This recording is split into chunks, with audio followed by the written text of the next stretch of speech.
back.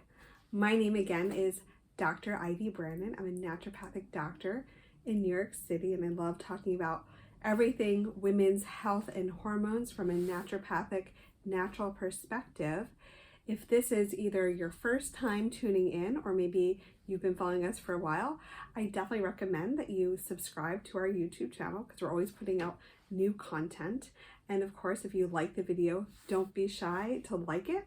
And if you have any questions or maybe concerns or anything, you can definitely, of course, always put them in the comment section.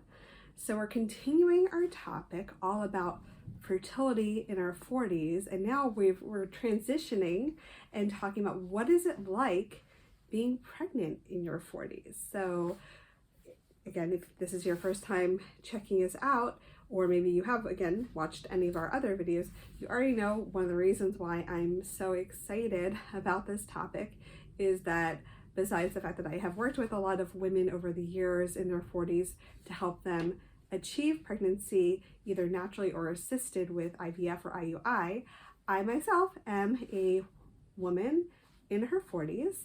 So I'm a pregnant person in her 40s, 43 to be exact, and today is my start of my 36th week of pregnancy. So I'm very passionate about this topic from a personal level, not just professional. So you might be wondering, what is it like to be pregnant in your 40s? So I would say that perhaps I'm not the best person to ask because my only perspective is from being in someone who's only been pregnant in their 40s, so I don't have anything else to compare it with. But from what I've heard from other women or other pregnant people who are going through this journey either a second or third time in their 40s, one of the big differences definitely can be, and a lot of these are actually just kind of what we would even consider with signs of aging. So maybe more fatigued, maybe more pronounced symptoms, definitely some women who might have gotten pregnant in their earlier like 20s and 30s, come their 40s, they might have more pronounced morning sickness. So there can definitely be variations from the decades when you are pregnant. Of course, again, I only know it from being 40. But the other thing that you might be wondering about, like, what are some of the big differences about being pregnant in your 40s? Well, I really think the biggest difference about being pregnant in your 40s is really the way that you are going to be treated.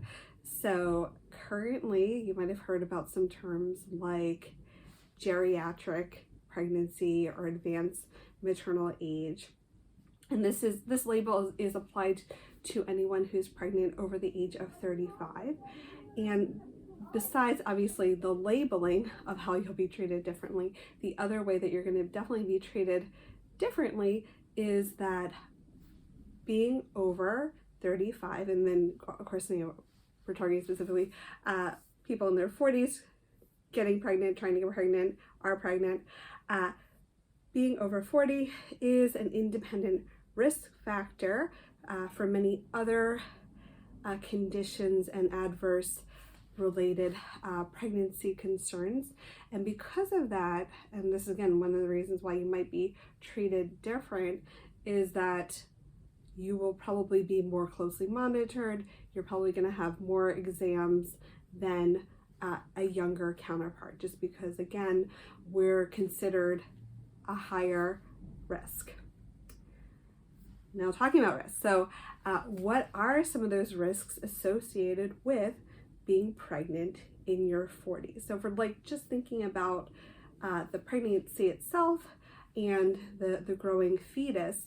So if you've watched any of the other videos of this series, I've been really talking so much about egg quality. And the reason why, again, that is so significant, again, is the increased risk of chromosomal abnormalities. Now, again, if you've watched any of the other videos, you already know that there's a lot that we can do to change that, and that a lot of these abnormalities are really happening in those 4 months leading to ovulation. And a lot of this has to do with the way that our mitochondria is just not as robust as people younger. And so what are some of these risks? So basically, for a woman in her 40s, the risk of, for example, Down syndrome is going to be 1 in 60. And then it even increases even more to 1 out of 23 for a woman who has reached 45. Now, to compare that, so people in their earlier 20s, so at 25, the risk for Down syndrome is 1 in 1,120.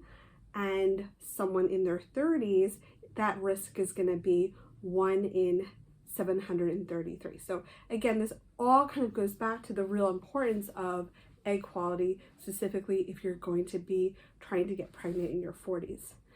The other increased risk is risk of miscarriage. And this again is very much aligned with this whole idea of chromosomal abnormalities, because if you've watched any of my other videos, I've already talked about how increased chromosomal abnormalities are actually one of the number one causes of miscarriage, not necessarily a luteal phase defects. So what exactly are the risks? So a woman in her early 20s, at age 22, the risk of miscarriage is 9%. Then it goes up to 18% at age 30, 20% at age 35, 40% at 40, and then all the way up to 84% by age 48. And again, this is the biggest kind of differential again is the whole egg quality. The other risk is there is an increased risk of stillborn, and age is considered an independent risk factor for stillborn birth, as is also a BMI over 30, being your first time pregnancy, certain pre-existing conditions, things like diabetes, high blood pressure, definitely alcohol and smoking use, both before and during pregnancy, assisted reproductive technologies, so things like IVF and IUI, or the use of Clomid to stimulate follicle, multiple, so carrying twins, triplets, etc. Placenta previa. So placenta previa is basically the placenta is not exactly where it should be. And also having had a previous stillborn. So these stillborn birth. So these are all risk factors. So if we want to break it down just to the independent risk factor of being a bit older during pregnancy, let's look at some of the statistics. So under the age of 35, the risk of stillborn is 1 out of 268. Between the ages of 35 and 39, that risk is then increases to 1 out of 156. And then over the age of 40, we're looking at 1 out of 115. So why is it that there is a higher correlation, or why is it that women in their older 40s, why is there an increased risk of stillborn? Well, most of it is that we actually really don't know. We actually don't really know why there is an increased risk. And we're seeing that there's this increased risk even in women who are considered healthy who are over 40. So a couple things that we're kind of considering is that there is this idea that with increased age, I guess you would call like the expiration date, or how long a placenta is healthy seems to decrease. And this is kind of one of the reasons why many doctors will consider inducing a patient who's over 40 at week 39, because of this idea that the placenta just isn't going to be lasting as long. Of course, with any kind of placental issue, the other thing that you might have is what's called fetal growth restriction. So basically the fetus is not growing appropriately, and actually is more viable outside of the womb or outside the uterus. And that is why either a C-section or induction might happen. Also placental abruption, so that's basically the placenta separates, and that can cause issues. And then lastly, also the increased risk of preeclampsia even in healthy patients over the age of 40. The other potential thing that could be causing these stillborn births or a higher risk in older populations, it's not just older women, but also older dads. And so older women are more likely to be carriers of sperm from older fathers. And it seems that there have been a couple studies showing that older sperm is also an independent risk factor for stillborn. So what are also some of the complications that women over 40 might be experiencing? And again, a lot of these actually kind of go back into some of the things I've already talked about. There's definitely a higher risk of placenta previa, preeclampsia, and gestational diabetes. And again, even in healthy women over the age of 40, just being over 40 alone is considered an independent risk factor. So what are some things that we can do to maintain or ensure a healthy pregnancy? And a lot of these principles are definitely across the board, both for women under 40 as well as women over 40. I would also just suggest too that one of the best ways of ensuring a healthy pregnancy, if you watch any of the other videos on how to get pregnant and how to optimize fertility, a lot of these strategies also are really applicable for a healthy pregnancy, because some things started as soon as you find out you're pregnant actually could be too late. So the first one should be probably pretty obvious, maintaining a healthy diet. So what does that look like? Again, a lot of these things I have talked about in previous videos, rich in fruits and vegetables. So anywhere from like 4 to 6 cups of vegetables, a few servings of fruits, healthy fats, really working in quality carbohydrates, meaning high fiber, about like 2 grams of fiber per serving to make sure that blood sugar is in balance, good quality protein, healthy fats. So maintaining a nice healthy diet. Of course, we have to intake more nutrition and calories during pregnancy, but again, it's really important to have a healthy, well-balanced diet. Moderate exercise. So definitely if you're someone who wasn't really exercising prior to pregnancy, definitely want to take it slow, want to talk to your midwife, your OB. But if you're someone who is quite active, like for example, myself, I'm still actually maintaining a lot of the same exercise that I was before. So I'm still taking ballet a few times a week, not doing all the exercises, but I'm still doing ballet class. I do a prenatal yoga, and then I do work out once a week with my trainer, mostly doing a lot of upper body and core and pelvic floor work, because I kind of see birth as a marathon. So definitely if you've exercised, you want to make sure that you're continuously doing that. The next one I think is very, very important. Number 3 would be really making sure that you have a really good support system. So this is both friends and family, staying active, whether it's support groups directly related to pregnancy and fertility, specifically when it comes to parenting at a later stage in life. But the support groups will really help, and then just having a network of support, specifically once you do deliver. And supplement right. And so, as I mentioned in some previous videos, some of these supplements you definitely want to start even before you get pregnant.